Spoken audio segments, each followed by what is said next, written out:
പെൺകുട്ടികളോടാണ്. നിങ്ങൾ ഒന്ന് പറഞ്ഞ് രണ്ടാമത്തതിന് ശാപം ഇടുന്ന വാക്കുകൾ ഉപയോഗിക്കാറുണ്ടോ? പെട്ടെന്ന് ദേഷ്യം വരുമ്പോൾ ശാപത്തിന്റെ വാക്ക്, അത് പൊളിഞ്ഞു പോകട്ടെ, നശിച്ചു പോകട്ടെ, വണ്ടി ഇടിച്ചു പോകട്ടെ, ഈ രൂപത്തിലുള്ള സംസാരം വീടുകളിലൊക്കെ പ്രത്യേകിച്ച് വളരെ സീരിയസ് ആയിട്ട് പറയുന്നു. നിങ്ങളൊരു ഉമ്മയാണെങ്കിൽ നിങ്ങളുടെ മക്കളോട് നിങ്ങൾ പറയുന്ന ശാപവാക്കുകൾ അത് അച്ചട്ടായി പുലരാൻ സാധ്യതയുണ്ട്. ഞാൻ ആ ദേശത്ത് പറഞ്ഞു ഏതാണല്ലോ, ഓപ്ഷൻ ഇല്ല. കാരണം ഒരു മാതാവിൻ്റെയോ പിതാവിൻ്റെയോ പ്രാർത്ഥന പെട്ടെന്ന് അള്ളാഹു സ്വീകരിക്കുന്ന പ്രാർത്ഥനയിൽപ്പെട്ടതാണ്. ഒരു മാതാവിൻ്റെയോ പിതാവിൻ്റെയോ വേദന പെട്ടെന്ന് ശിക്ഷ ഇറങ്ങാനുള്ള കാരണത്തിൽപ്പെട്ടതാണ്.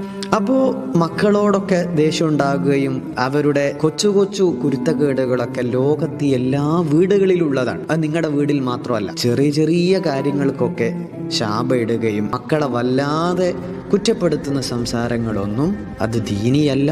നബി സല്ലല്ലാഹു അലൈഹി വസല്ലമ തങ്ങളുടെ ദീനിലുള്ള ശിക്ഷണ രീതി അങ്ങനെയല്ല.